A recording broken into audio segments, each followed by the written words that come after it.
It was the Hollywood Reporter that obviously shed light on some of the things that we already knew.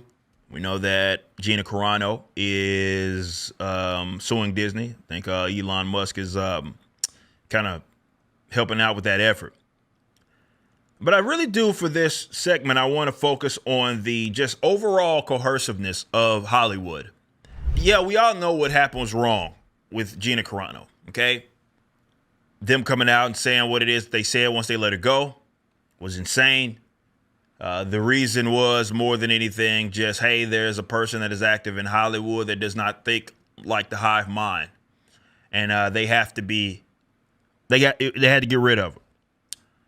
But they would have kept her under certain circumstances is what basically happened. And I think what people lose sight of, because we focus so much on, which we should, not saying that we shouldn't, on what happened with like that outcome and people feeling that not feeling because she was wronged. But that's documented here. And as mentioned in the right here in this Breitbart article, excuse me if I pull this up. I want you to keep this in mind here. They were going to do this. And this is what Carano was saying. A lot of billionaires put their money into buying islands, buildings, and bunkers. Elon Musk is using his money to fight massive injustice. This is the part I want to focus on right here. Carano also expanded on some of the indignity, that Disney inflicted on her by putting her through what she called re-education camp, which included a Zoom meeting with transgender representatives from GLAAD and another Zoom meeting with 45 members from Disney and Lucasfilm's LGBTQ affinity group. Of course, she declined the second meeting. And this is what she said. She said, "Can I take 5 or 6 of these trans leaders to dinner? I'll pay for it." They denied that. They were very upset. They said the meeting would be a litmus test. I'm not even sure what that even means. Basically, again, that's the crazy part about this. Because it gets your mind jogging, does it not? How often does this happen? You say something out of line, a tweet is discovered or whatever. And then instead of just allowing you to be yourself, because you're not really doing anything criminal, and allowing you to be a free individual and just have positions it is that you have, as long as it's not criminal, right? Anything that's like damaging something. They say, okay, check this out. We're going to need you to go through some re-education. We're going to have 45 fucking people lecture you about why you're wrong. We're going to get all these gay, and that sounds goddamn terrifying, by the way. 45 transgender all right. Well, they said 45 members from Disney and Lucasfilm's LGBTQ. Either way, that ain't no place that I don't think most people want to be. And especially being lectured by a bunch of fucking freaks because you had a position that they didn't like is insanity. But Disney, and I think this is the important part, was perfectly comfortable with doing that. And we're not even having this conversation if she went along with it. And this is what I mean when I say these people are pimped effectively. All these Hollywood cats, for the most part, there's things that, look, with any job that you want to be professional, right? But post 2016 changed all of that. These people have no issues going out there in public. We've brought up her coworker, Pedro Pascal, conflating half of the voting population to Nazis. They ain't got no problem saying foul stuff about certain demographics. No problem whatsoever. There's just a list of approved ones that you can kind of do that to, right? Either way, you have to co-sign the social justice or authoritarian left. If you don't do that, well, you're going to be the problem. You're the issue there. That's how they feel. And they will coerce you, and they are coercing people actively, effectively putting them through re-education camps if they get out of line. So when I see that or when I hear that, and Gina say that, this is obviously, she's been saying this for a while since the story broke. You think of all the other studios, multi-billion-dollar studios that are out there, and how they're doing that to everybody else. Think about all the creatives, all the entertainers that are part of these corporate entities that we didn't hear about. Maybe they did say something that was foul and out of line. But instead of saying, no, I'm not going to be lectured by 45 of you freaks, they just said, okay, I'll go through it. I'll go through the re-education ceremony, if you will. It's got to be bad there. And it's a miserable place to be, for sure. But my argument is this. If you are creative that's putting up with this nonsense and you're within the ranks, you can't tell me that you are in an environment that facilitates you being able to put your best foot forward as a creative and entertainer. That has to be a miserable existence. You can't be yourself. And if you do, and they hear about it, they're going to put you through re-education.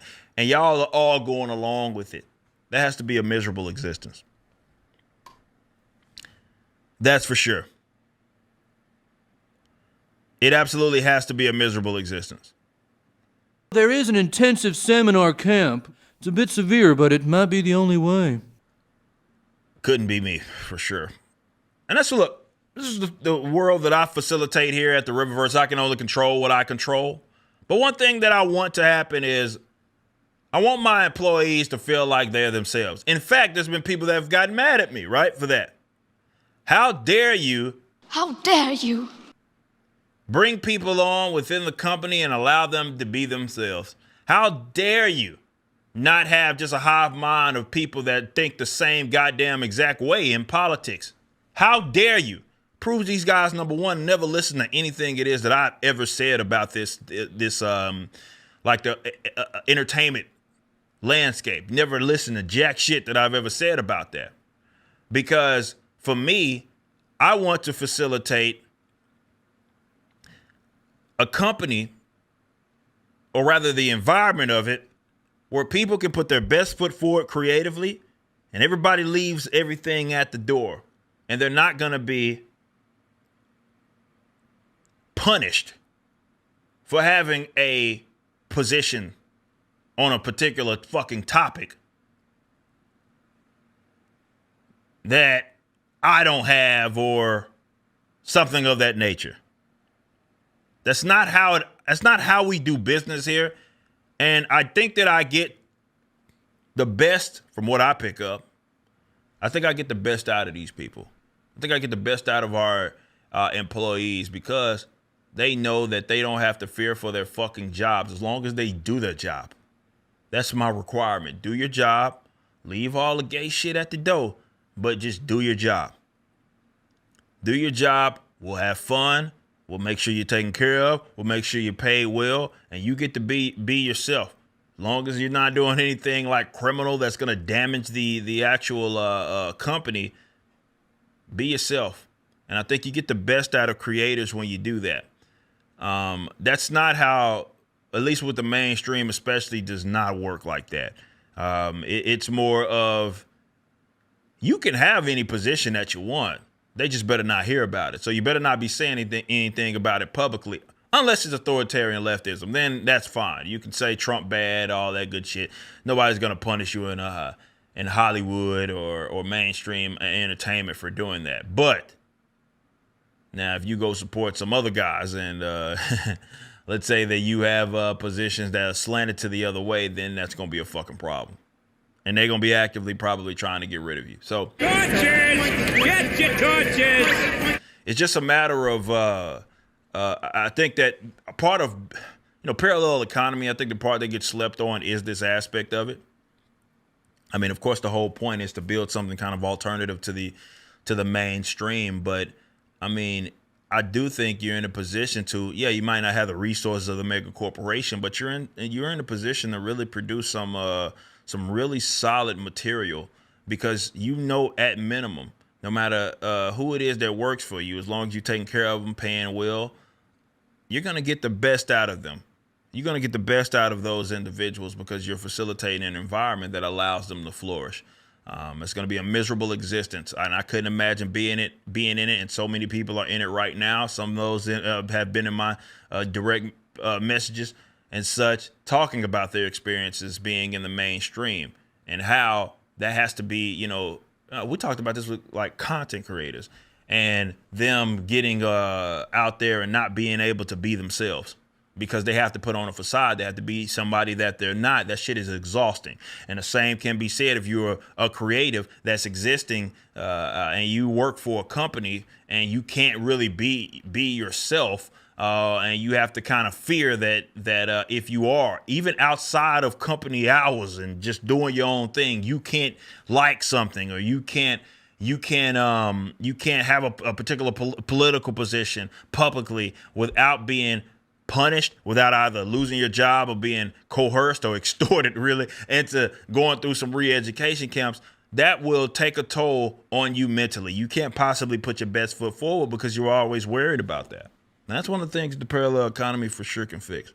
It ain't just about being alternative to the mainstream, for sure. It's about looking at what it is they've done and trying to fix some of those problems. And it really starts with all the economics.